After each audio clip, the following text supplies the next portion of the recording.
Good morning बच्चों।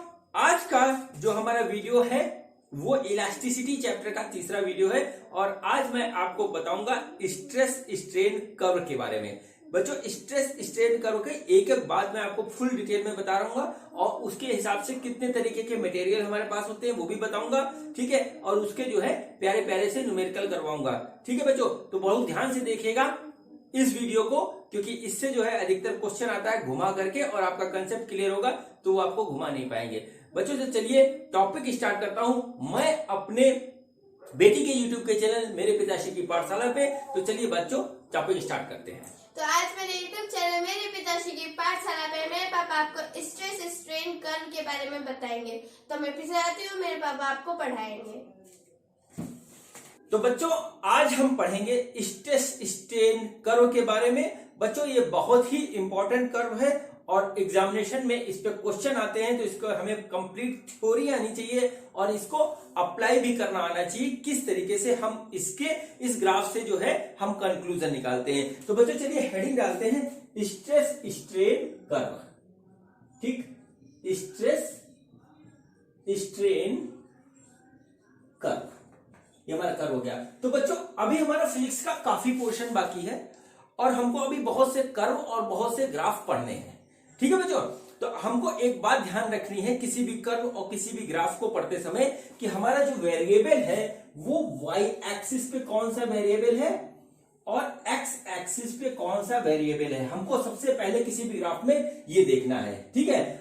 ठीक, तो स्ट्रेस स्ट्रेन कर्व पे हमारा जो होता है एक्स एक्सिस पे हमारा स्ट्रेन होता है, ठीक है, और वाई एक्सिस पे हमारा होता है स्ट्रेस, ठीक है। वाई एक्सिस पे स्ट्रेस इस तरीके से होता है और एक्स एक्सिस पे हमारा स्ट्रेन होता है, ठीक है। ये पॉइंट हो गया ओरिजिन और इसी पे हम बनाते हैं जो है ग्राफ बनाते हैं। तो बच्चों आपको बहुत अच्छी तरीके से पता है कि स्ट्रेस क्या होता है। स्ट्रेस होता है हमारा वो होता है फोर्स पर यूनिट एरिया और स्ट्रेन क्या होता है, स्ट्रेन होता है हमारा डेल्टा एल अपॉन एल, ठीक है बच्चों, डेल्टा एल अपॉन एल। मैं आपको एक बात और बता दे रहा हूं कि स्ट्रेस स्ट्रेन कर्व सिर्फ और सिर्फ लॉन्गिट्यूडनल स्ट्रेन और लॉन्गिट्यूडनल स्ट्रेस के लिए होता है और इससे निकलने वाला कंक्लूजन सिर्फ और सिर्फ यंग मॉडुलस ऑफ इलास्टिसिटी के लिए होता है। बल्क मॉडुलस और जो है हमारा जो है शेयर मॉडुलस के लिए इसमें कोई भी कर्व नहीं होता है, ठीक है। तो यहां से हमको सिर्फ लॉन्गिट्यूडनल स्ट्रेस स्ट्रेन के बारे में बात होगी और यंग मॉडुलस ऑफ इलास्टिसिटी के बारे में बात होगी। बच्चों हमने अभी क्या पढ़ा है हुक्स लॉ में, वो क्या होता है, वो ये होता है कि stress is directly proportional to strain, ठीक है। मतलब क्या है, क्या जैसे जैसे हम स्ट्रेस बढ़ाएंगे वैसे वैसे हमारा स्ट्रेन बढ़ेगा, हमको ये बात पता है और इस लॉ को हम कहते हैं हुक्स लॉ, ठीक है बच्चों। तो अब हमने क्या किया, यहां पे अभी देखिए हमारा क्या है कि हमारा जो है स्ट्रेन जीरो है और स्ट्रेस भी जीरो है। हमने क्या किया, स्ट्रेस बढ़ाना शुरू किया तो स्ट्रेन बढ़ना अपने आप चालू हो गया, ठीक है, इस तरीके से आ गया, ठीक है। अब देखिए यहां तक ऐसे जो है हमारा जो है हमने स्ट्रेस बढ़ाया तो स्ट्रेन भी हमारा बढ़ गया, स्ट्रेस बढ़ के इतना हो गया, स्ट्रेन बढ़ के इतना हो गया, यहां से यहां तक देखिए इस जगह हो गया। हम इस पॉइंट को O कहते हैं और इस पॉइंट को यहां पे लिखते हैं A, ठीक है, A। ये मैक्सिमम पॉइंट हो गया जहां तक हमारा जो है stress directly proportional to strain है, ठीक है। और इसके बाद जो है इसका नेचर बदल जाता है, ठीक है। तो चूंकि यहां से यहां तक प्रोपोर्शनलिटी हमारा बना रहता है इसलिए ए पॉइंट को, ठीक है, इसलिए ए पॉइंट को हम प्रोपोर्शनल पॉइंट कहते हैं। ए पॉइंट जो होता है बच्चों वो हमारा कहलाता है प्रोपोर्शनल पॉइंट। क्यों प्रोपोर्शनल पॉइंट कहलाता है, क्योंकि यहां पर stress directly proportional to strain है। प्रोपोर्शनल पॉइंट ये हमारा इस तरीके से होता है, ठीक है। और यहां से रीजन जो होता है हमारा ओ ए का जो रीजन होता है, ओ ए जो होता है वो हमारा कहलाता है प्रोपोर्शनल रीजन, ठीक है। प्रोपोर्शनल रीजन इसको हम बोलते हैं, आप इसको नोट कर लीजिए, ठीक है। प्रोपोर्शनल रीजन हमारा ये कहलाता है। अब क्या होता है कि एक पॉइंट पे पहुंचने के बाद जो है फिर जब हम स्ट्रेस बढ़ाते हैं तो हमारा जो है स्ट्रेन एक अलग स्टाइल से बढ़ता है और वहां से जो है कहानी बदलती है। तो देखिए क्या हुआ कि ए तक तो प्रोपोर्शनलिटी चलती रही, उसके बाद क्या होता है कि ये कर्व थोड़ा सा इस टाइप का शेप लेता है, ऐसे आता है, ठीक है, और फिर उसके बाद ऐसे जाकर के ऐसे आ जाता है। ठीक, देखिए क्या होता है, ये पॉइंट हमारा हो गया ए, इसमें एक पॉइंट यहां पे होता है बी, एक पॉइंट यहां पे होता है सी, एक पॉइंट मैक्सिमम यहां पे आता है डी, और एक पॉइंट लास्ट में आता है यहां पर ई। यहां पर जितने पॉइंट है, हर एक पॉइंट का अपना एक मीनिंग है और हर एक डिस्टेंस का जो है अपना एक इंपॉर्टेंस है, वो मैं अभी आपको बताता हूं। ठीक है, वो मैं अभी आपको बताता हूं, और आपको ये ग्राफ किस तरीके से अच्छी तरह समझ में आएगा उसको समझाने के लिए मैं आपको एक एग्जांपल देता हूं। उस एग्जांपल को आप अपने माइंड में रखिएगा और जैसे जैसे मैं आगे बताता जाऊंगा उसको इस पे अप्लाई करिएगा। आपके सारे क्वेश्चन जो है स्ट्रेस स्ट्रेन कर्व के सॉल्व हो जाएंगे। ठीक है, तो देखिए बच्चों क्या करना है, हमको इमेजिन करना है कि हमारे पास एक स्प्रिंग है और स्प्रिंग को हम खींचते हैं तो वापस आ जाती है, फिर खींचते हैं तो फिर वापस आ जाती है, थोड़ा और ज्यादा खींचते हैं फिर वापस आ जाती है, और ज्यादा खींचते हैं फिर वापस आती है, फिर अब और ज्यादा खींचते हैं तो क्या होता है कि वापस तो आती है लेकिन अब उसकी लेंथ वही नहीं रहती, थोड़ा सा लेंथ उसकी बढ़ जाती है। ठीक है, थोड़ी सी उसके अंदर जो लेंथ बढ़ जाती है क्योंकि उसके अंदर एक जो है परमानेंट जो है लेंथ इंक्रीज हो गया हल्का सा।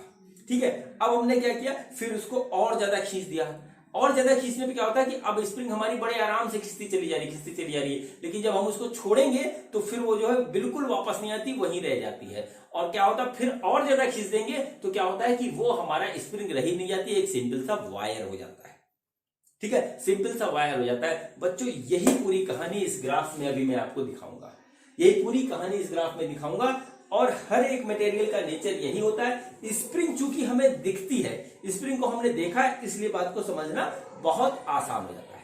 ठीक है, इसलिए बात को समझना बहुत आसान हो जाता है। अब बच्चों सबसे पहले यहां से हमें ग्राफ से कंक्लूजन निकालना होता है, तो कंक्लूजन निकालते हैं सबसे पहले ओए रीजन से। ठीक है, ओए रीजन से। बच्चों देखिए ये हमारे पास क्या है, ओए का स्लोप है, इसको थीटा ले लेते हैं इस तरीके से, और क्या करते हैं कि एक लाइन ऐसे ड्रॉ करते हैं नीचे की ओर, ऐसे इस तरीके से एक लाइन ड्रॉ करते हैं। ये सपोज करिए हमारा हो गया y और इतना डिस्टेंस हो गया x।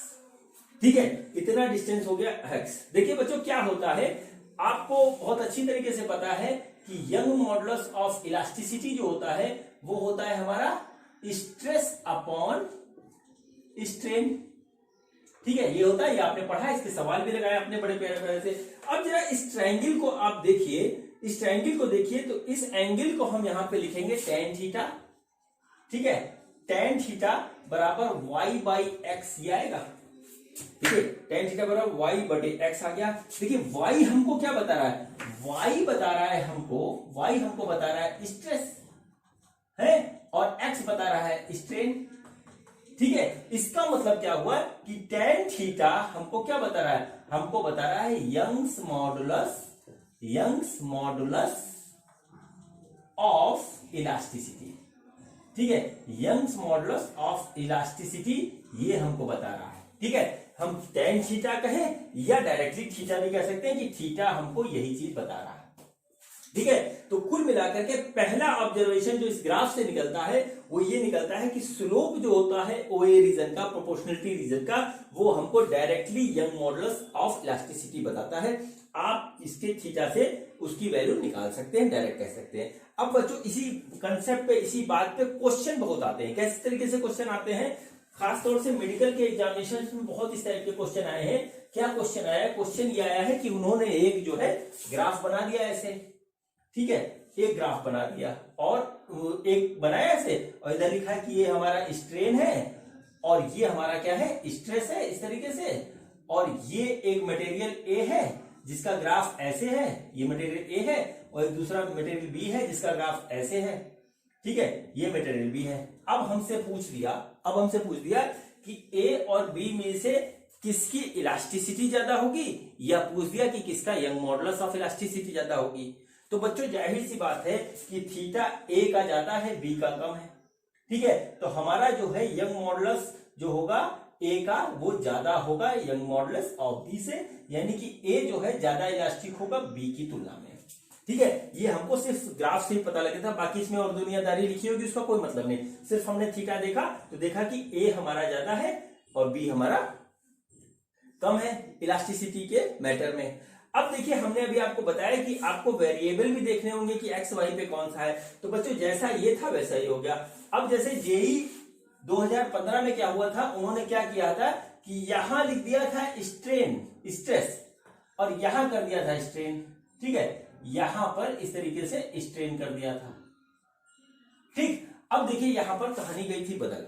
अभी वो क्वेश्चन सबसे आखिर में मैं करवाऊंगा इस वीडियो के अंत में, ठीक है। तो उसमें क्या हुआ था, उस कंडीशन में हम क्या करेंगे, हम इधर से थीटा लेंगे, ठीक है, इधर से थीटा लेंगे क्योंकि हमारा जो है थीटा स्ट्रेन वाली एक्सिस से निकाला जा रहा है। तो यहां पर क्या होगा, उस कंडीशन में हमारा जो है बी का जो है यंग मॉडुलस ज्यादा हो जाएगा और ए का कम हो जाएगा। डिपेंड करता है थीटा पे, डिपेंड करता है कंडीशन पे। बच्चों इस टाइप के बहुत से क्वेश्चन आ चुके हैं एग्जामिनेशन में और जो है ग्राफ क्लियर ना होने से बच्चे गलती कर देते हैं। तो अब आपको बात समझ में आ गई होगी, मुझे ऐसी पूरी उम्मीद है। तो अब आप गलती मत करिएगा, ठीक है। तो पहला कंक्लूजन हमारा ये निकला कि प्रोपोर्शनलिटी रीजन ओए से हम निकाल सकते हैं यंग मॉडुलस ऑफ इलास्टिसिटी का एक जो है वैल्यू निकाल सकते हैं और दो ग्राफ के बीच में कंपेरिजन कर सकते हैं।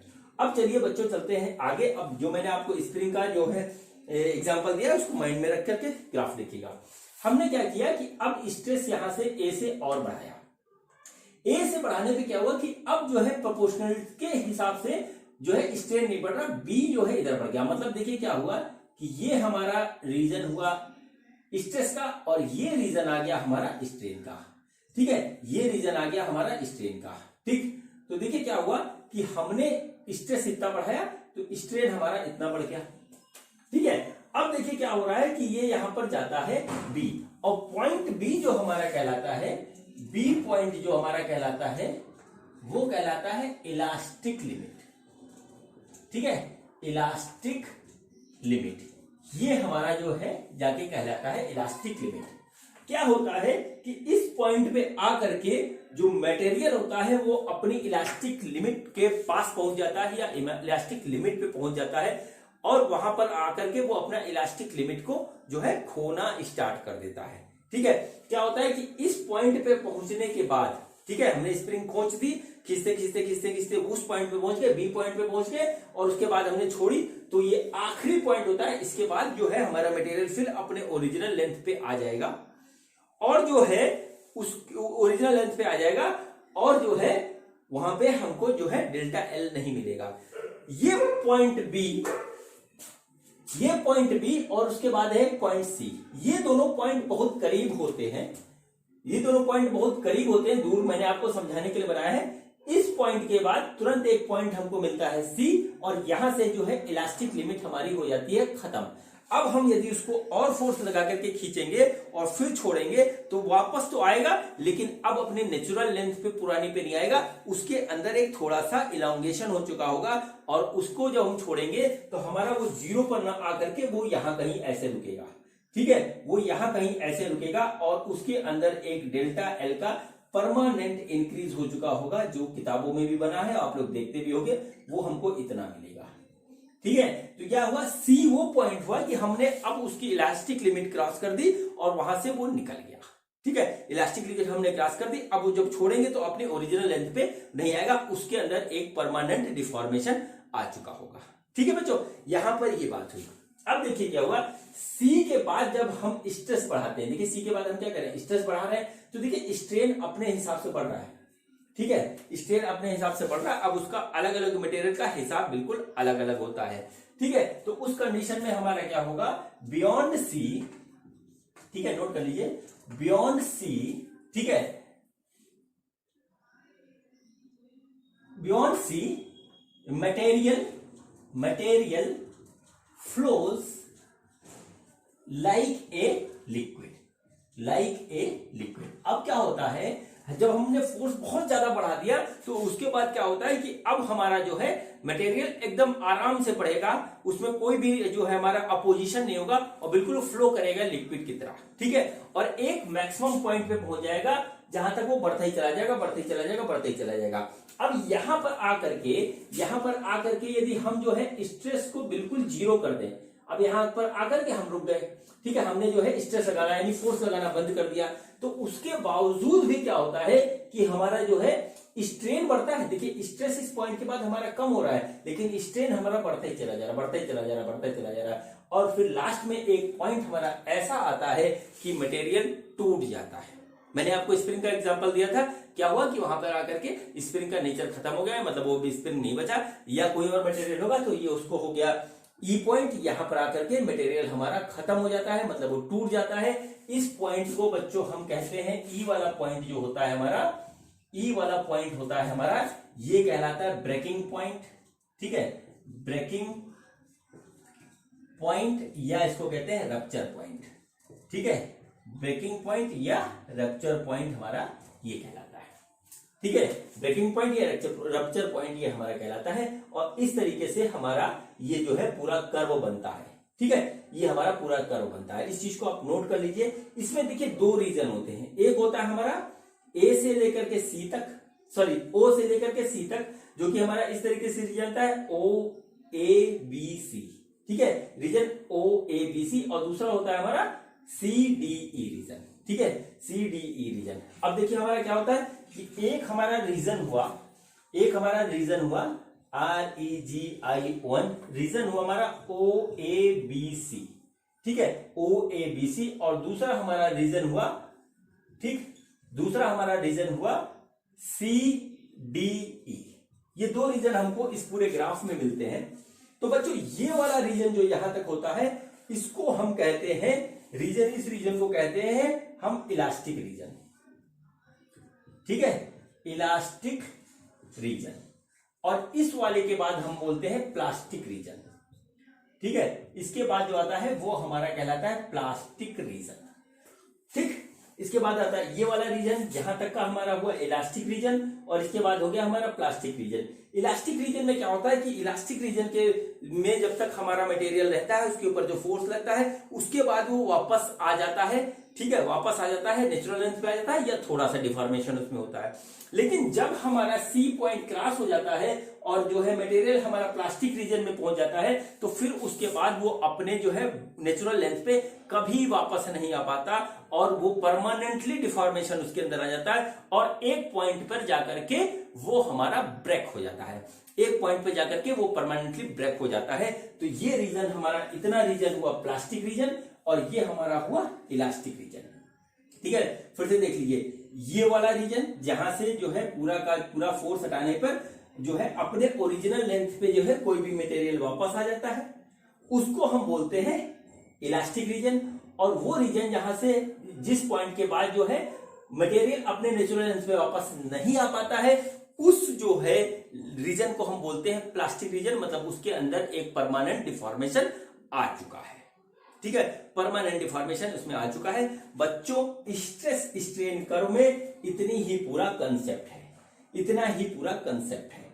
अब बच्चों इस कंसेप्ट में एक और बात है, उसके बाद पे हम जो है मटेरियल का नेचर डिसाइड करते हैं, उस मटेरियल का नेचर डिसाइड करते हैं, और देखिए कि किस तरीके से हमारा मटेरियल का नेचर हम डिसाइड करते हैं, ठीक है बच्चों। तो आपने किताब में पढ़ा होगा, आपने कोचिंग में पढ़ा होगा, आपने किसी और YouTube चैनल पे देखा होगा, ठीक है, आपके सर ने बताया होगा कि मटेरियल हमारे पास 4 तरीके के होते हैं, मटेरियल हमारे पास 4 तरीके के होते हैं। सबसे पहले होता है एक डक्टाइल, ठीक, डक्टाइल मटेरियल, डक्टाइल मटेरियल, या हम इसको बोलते हैं टेंसाइल मटेरियल, ठीक है, टेंसाइल मटेरियल, ठीक। दूसरा मटेरियल बच्चों होता है हमारा ब्रिटिल मटेरियल, ठीक है, ब्रिटिल मटेरियल। और फिर उसके बाद आता है हमारा मैलिएबल, ठीक है, मैलिएबल मटेरियल, मटेरियल, इसको इसकी एक प्रॉपर्टी होती है, वो होती है मैलिएबिलिटी, मैलिएबिलिटी। और एक आता है हमारा इलास्टोमर, ठीक है। ये 4 तरीके के हमारे पास जो है मटेरियल होते हैं, और इनका जो है एक्सप्लेनेशन मैं आपको करूंगा इस ग्राफ के बेस पे, इस ग्राफ के बेस पे है मैं आपका इसका जो है एक्सप्लेनेशन करूंगा एक एक करके, और यदि बात आपको मेरी समझ में आ गई फिर आपसे कोई भी क्वेश्चन जो है वो गलत नहीं होने वाला, क्योंकि थ्योरेटिकल क्वेश्चन इस ग्राफ पे ज्यादा आते हैं। तो सबसे पहले बच्चों हम बात करते हैं डक्टाइल मटेरियल या टेंसाइल मटेरियल की। ठीक है, टेंसाइल मटेरियल या डक्टाइल मटेरियल की। ठीक, तो देखिए क्या होता है कि ये वाला ग्राफ जो है ये एक जनरल ग्राफ है। ठीक है, ये वाला ग्राफ जो है ये एक जनरल ग्राफ है। ये हमने बता दिया आपको कि किसी मटेरियल के साथ ऐसा ऐसा होता है। ठीक है, लेकिन हर एक मटेरियल का जो है नेचर अलग अलग होता है, और हो सकता है कि किसी में जो है कोई मटेरियल ऐसा होता हो उसमें ये प्लास्टिक रीजन होता ही ना हो। ठीक है, और कोई मटेरियल ऐसा होता हो जिसमें इलास्टिक रीजन बहुत कम होता हो, इस टाइप के, या किसी में प्लास्टिक रीजन बहुत ज्यादा होता हो, ये कम होता हो। इस टाइप के तमाम मटेरियल हमारे पास है। ठीक है, इस टाइप के तमाम मटेरियल हमारे पास है। उसी के बेस पे 4 मटेरियल का क्लासिफिकेशन हुआ। तो सबसे पहले हम देखते हैं डक्टाइल मटेरियल या टेंसाइल मटेरियल। ठीक है बच्चों, तो देखिए हमारे पास क्या होता है कि जब हमने डिफॉर्मेशन फोर्स लगाया, ठीक है, किसी मटेरियल पे हमने डिफॉर्मेशन फोर्स जब अप्लाई किया, तो बच्चों डिफॉर्मेशन फोर्स 2 तरीके के होते हैं। इस चीज को आप ध्यान रखिए। एक तो होता है टेंसाइल, जिसमें हम खींचते हैं, ठीक है, किसी चीज को खींचते हैं, और दूसरा होता है कंप्रेस, ठीक है, कंप्रेशन का फोर्स। ठीक है, तो यहां पर जो हम बात करने वाले हैं, जो हमारा डक्टाइल मटेरियल होता है उसमें हम कौन सा फोर्स लगाएंगे? हम लगाएंगे टेंसाइल फोर्स। ठीक है, टेंसाइल फोर्स लगाएंगे। मतलब क्या हुआ कि हम मटेरियल को खींच रहे हैं, उसको इलांगेट कर रहे हैं। ठीक है, कंप्रेस नहीं कर रहे हैं, इलांगेट कर रहे हैं। ठीक है बच्चों, तो क्या होता है हम आपको साफ साफ बताएं कि जो टेंसाइल मटेरियल होता है उसमें क्या होता है, उसमें कुछ इस टाइप का ग्राफ बनता है कि हमारा OA तो यहां तक जाएगा ऐसे, फिर उसके बाद थोड़ा सा ऐसे करेगा, और उसका रीजन जो होता है काफी लंबा होता है। ठीक है, उसका जो प्लास्टिक रीजन होता है, मैंने आपको रीजन बताया, प्लास्टिक रीजन, 2 रीजन बताए, एक तो ये वाला इलास्टिक रीजन है OA वाला, और इधर वाला जो है प्लास्टिक रीजन है। ठीक है, उसका जो प्लास्टिक रीजन होता है वो काफी लंबा होता है, और काफी देर बाद जाकर के वो टूटेगा। ठीक है, यहां से लेकर के यहां तक वो काफी देर तक के बाद जाकर के वो टूटता है, और ऐसा मटेरियल कहलाता है हमारा डक्टाइल मटेरियल, जो काफी दूर तक खींचने के बाद जो है, काफी दूर तक वो बर्दाश्त करता चला जाए, जो फोर्स उसके ऊपर टेंसाइल फोर्स लग रही है, उसके बाद जाकर के वो जो है ब्रेक करे। ऐसे मटेरियल को हम बोलते हैं डक्टाइल मटेरियल, और उसका जो प्लास्टिक रीजन होता है बहुत लंबा होता है। ठीक है, उसका प्लास्टिक रीजन बहुत ज्यादा लंबा होता है, और उसका ग्राफ कुछ इस तरीके से होता है, लगभग इसको कॉपी करता होता है, लेकिन उसका ब्रेकिंग पॉइंट जो है काफी देर बाद मिलता है। रप्चर पॉइंट या ब्रेकिंग पॉइंट बहुत देर तक मिलता है। और ऐसे मटेरियल में, ठीक है, ऐसे मटेरियल जैसे होते हैं हमारे पास कॉपर, ठीक है, आयरन, इस टाइप के जो मटेरियल होते हैं वो ऐसे ही होते हैं, जल्दी नहीं टूटते, खींचते चले जाएंगे। ठीक है, और ऐसे मटेरियल को हम जो है काफी इलांगेट कर सकते हैं, और अधिकतर जो वायर है वो इसी का बनाया जाता है। क्यों? क्योंकि इसका जो है टेंसाइल स्ट्रेंथ ज्यादा होती है, और ये जो है लोड को बर्दाश्त कर लेता है, तो काफी देर तक ये जो है अपना जो है उसी शेप में रहेगा, नहीं जो है रप्चर होगा। इसलिए जो ऐसे मटेरियल को हम बोलते हैं जो है डक्टाइल मटेरियल या टेंसाइल मटेरियल, जिसका नोट करिए प्लास्टिक रीजन ज्यादा होता है। क्वेश्चन ऐसे भी आ सकता है कि डक्टाइल मटेरियल का कौन सा रीजन ज्यादा होता है, तो प्लास्टिक रीजन इसका काफी लंबा होता है। ठीक है बच्चों, अब इसके बाद जो है आता है हमारा, इसके बाद बच्चों आता है हमारा ब्रिटल मटेरियल। ठीक है, इसके बाद आता है ब्रिटल मटेरियल।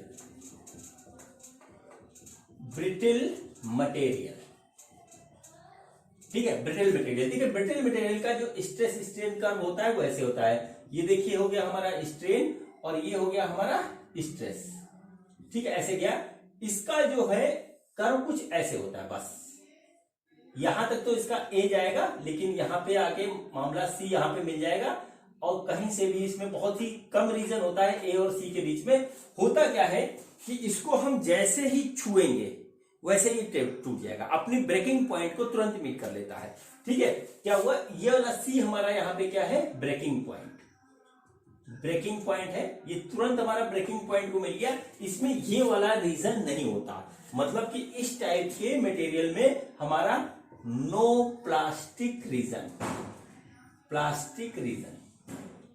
ठीक है, जैसे ही हमने मटेरियल के ऊपर हल्का सा भी फोर्स लगाया, पहले थोड़ी देर तो कुछ रुका रहा, लेकिन उसके बाद तड़ाक से टूट जाता है वो, क्योंकि उसके अंदर जो है प्लास्टिक रीजन नहीं होता, मतलब उसका एक्सटेंड होने की क्वालिटी उस मटेरियल में नहीं होती है।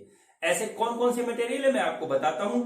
अधिकतर लोग जो है एग्जांपल देते हैं बिस्कुट का, बिस्कुट को तोड़ दो तुरंत टूट जाता है, वो मुड़े उड़ेगा नहीं, ठीक है, फोर्स लगाया टूट गया। कांच, ग्लास जो होता है हमारा, वो मुड़ेगा नहीं, टूट जाएगा खटाक से। ईंटा, पत्थर, इस टाइप की जितनी भी चीजें, ये आपका डिफॉर्मेशन इसमें नहीं आएगा।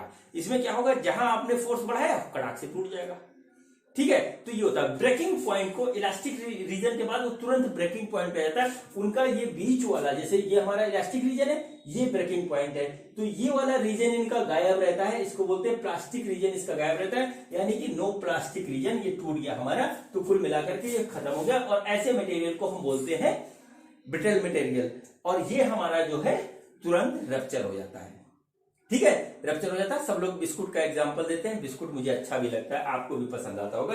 तो स्ट्रेस स्ट्रेन कर्व में उस ब्रिटल मटेरियल का स्ट्रेस स्ट्रेन कर्व इस टाइप का होता है, हो सकता है आ जाए, आप कर लो, ठीक है बच्चों। अब देखिए हमारा जो है इसके बाद जो आता है वो आता है मैलिएबल मटेरियल, ठीक है। देखिए मैलिएबल मटेरियल, मैलिएबल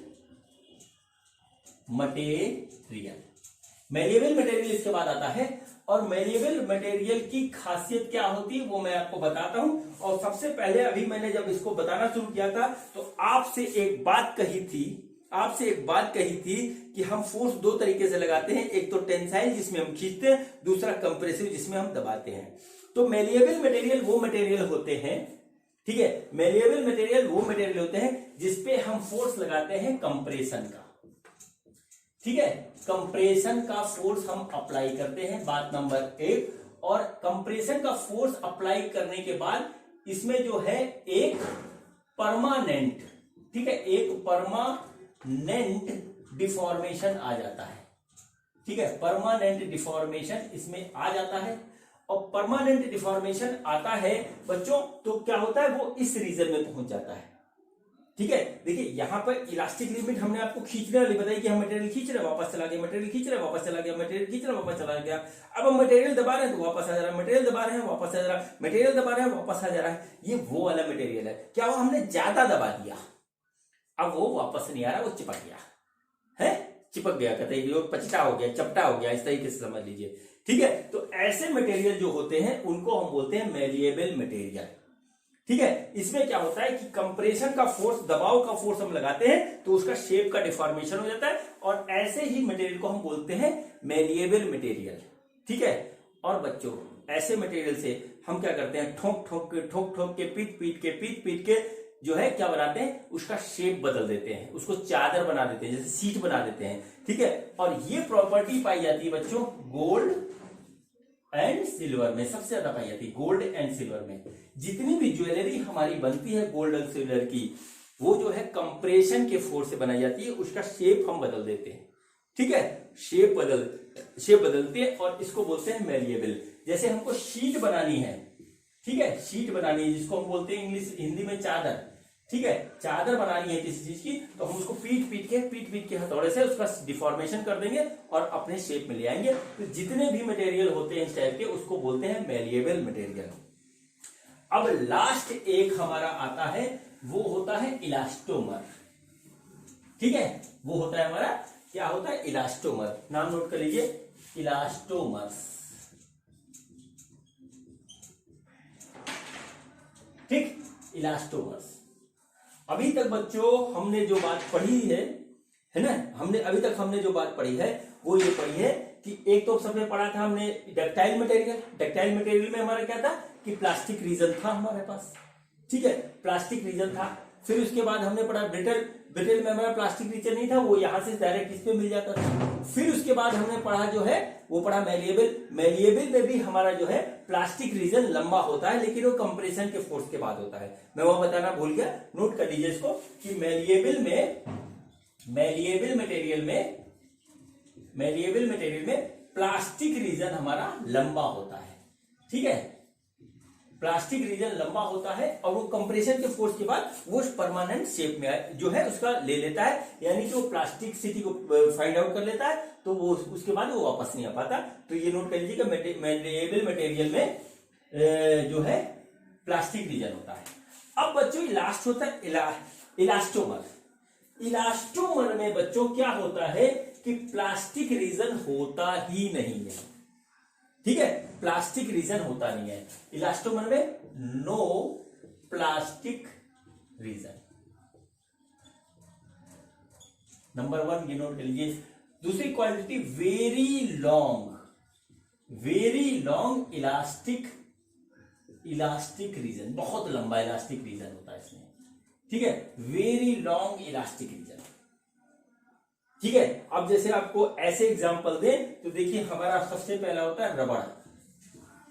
बहुत अच्छी तरीके से आप इस मटेरियल से जो है वाकिफ हो। रबर को आप खींचिए, खूब खींचते चाहिए, बहुत लंबा इलास्टिक रीजन है, बहुत लंबा तक खींचेगा फिर वापस आ जाएगा, ठीक है। यानी कि वो अधिकतर इसी रीजन में रहता है, यहां से डायरेक्ट वो यहां जाएगा, उसका कोई प्लास्टिक रीजन हमारे पास नहीं है। बीच में ऐसा नहीं कि रबड़ को हम खींच देंगे तो परमानेंट डिफॉर्मेशन में आ जाएगा, ऐसा नहीं होता। या तो वो सी तक रहेगा या फिर डायरेक्ट ई को मिलेगा, मतलब बहुत ज्यादा खींचेंगे तो ई हो गया, मतलब क्या हो कि नो प्लास्टिक रीजन, कोई प्लास्टिक रीजन होता।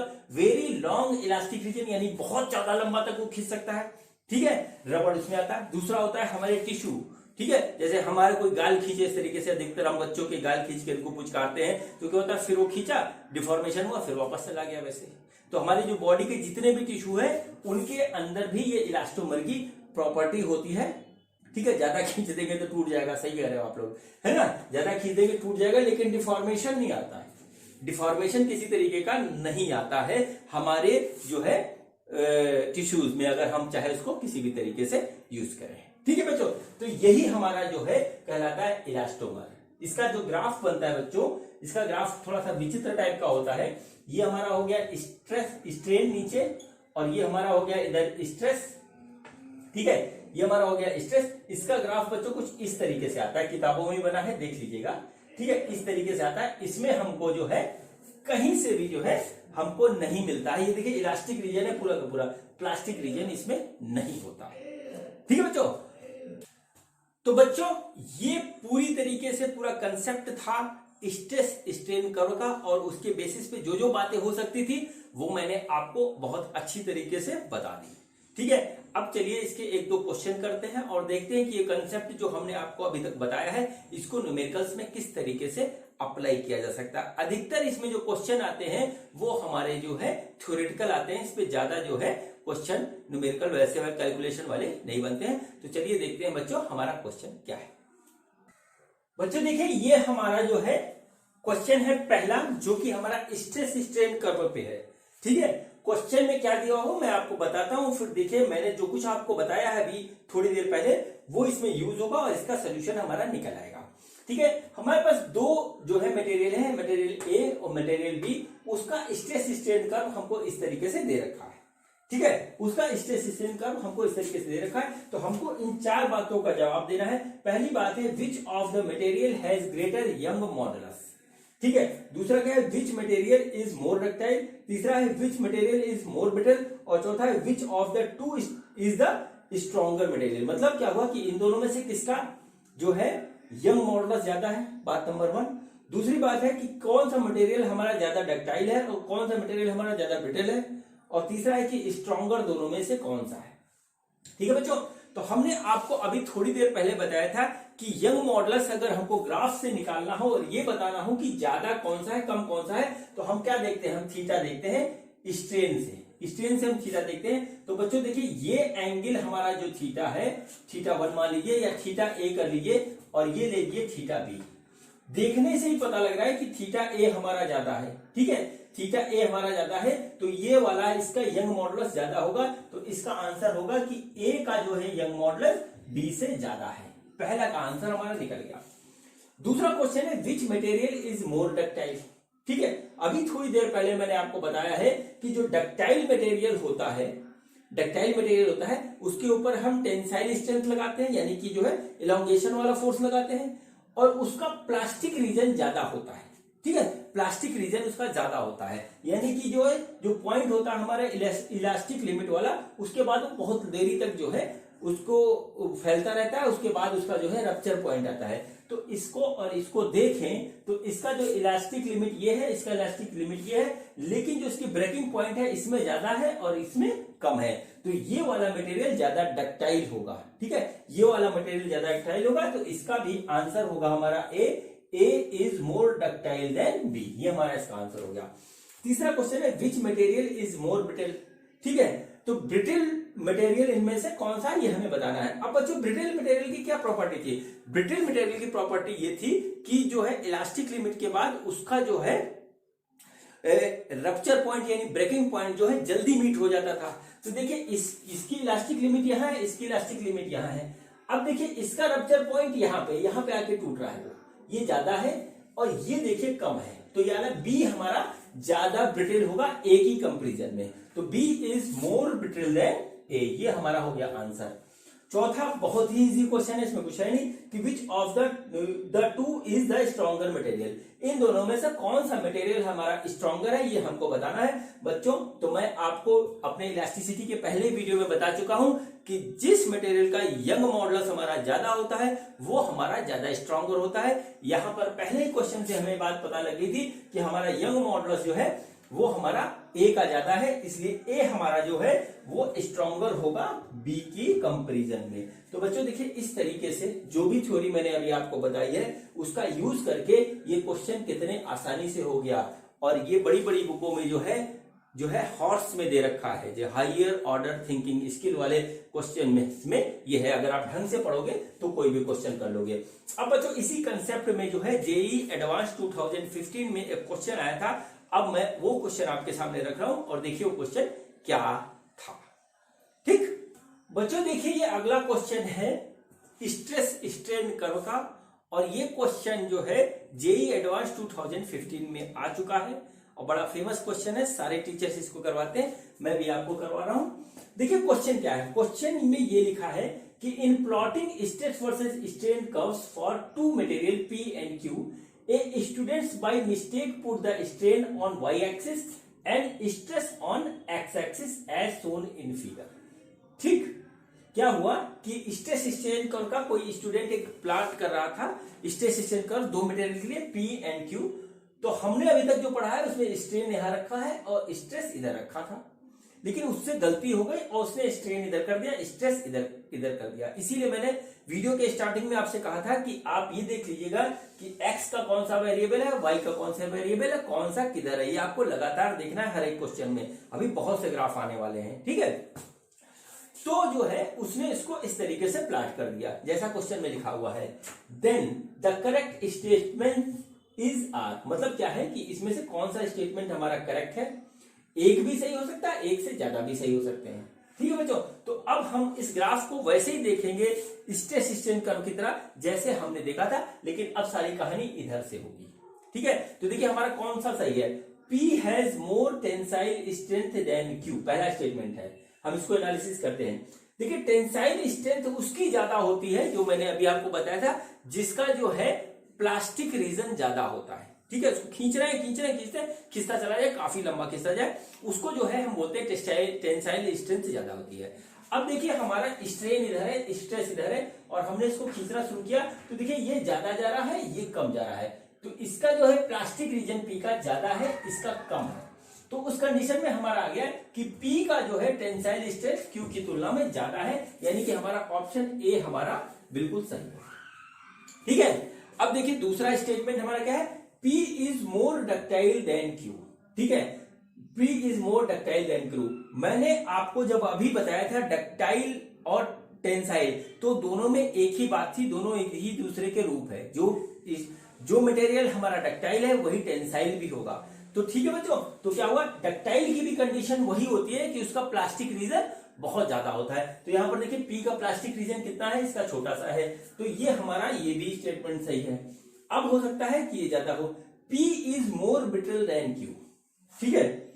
अब देखिए P कौन सा ब्रिटल है, ब्रिटल क्या होता है, ब्रिटल मटेरियल होता है जो टूट जाता है खटाक से, ठीक है। जैसे हमारा बिस्कुट, कांच, पत्थर, इस टाइप की चीजें जो होती है जो तड़ाक से टूट जाती है। तो देखिए इस लिमिट के बाद इसका ब्रेकिंग पॉइंट इसको यहां मिल रहा है और इसका ब्रेकिंग पॉइंट काफी देर बाद मिल रहा है, तो ये वाला ब्रिटल हुआ, ये नहीं ब्रिटल हुआ, तो इसका मतलब क्या, P is more brittle than Q। ये स्टेटमेंट गलत है, इसको हम नहीं मानेंगे। अब हमारा लास्ट स्टेटमेंट है the Young's modulus of P is more than Q, और यहीं पे होती गलती। यंग मॉडुलस हमने जब निकाला था बच्चों, तो स्ट्रेन के साइड से थीटा लिया था, ठीक है, स्ट्रेन के साइड से थीटा लिया था। ये देखिए, ये हो गया थीटा Q और ये हो गया हमारा थीटा P। हम जब भी जो है निकालेंगे, क्या निकालेंगे, यंग मॉडुलस, तो हम स्ट्रेन के साइड से थीटा लेंगे, ठीक है।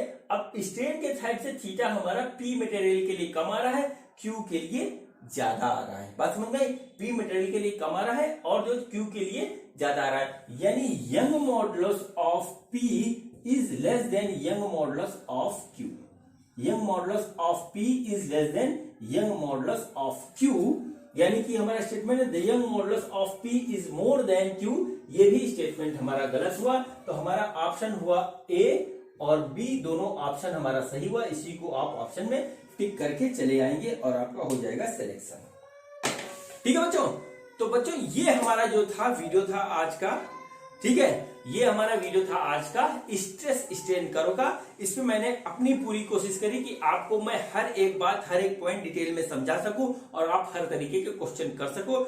आशा है कि आप मेरी बात समझ गए होंगे और आपसे अब स्ट्रेस स्ट्रेन कर्व में कोई भी मिस्टेक नहीं होने वाली है। ठीक है बच्चों, तो आज का वीडियो यहीं खत्म होता है। अब हम अगले वीडियो में मिलेंगे energy store in stretch wire के कंसेप्ट के साथ। वो भी हमारा जो है बहुत ही इंपॉर्टेंट और बहुत ही अच्छा कंसेप्ट है। तो मिलते हैं नेक्स्ट वीडियो में। ये वीडियो देखने के लिए थैंक यू।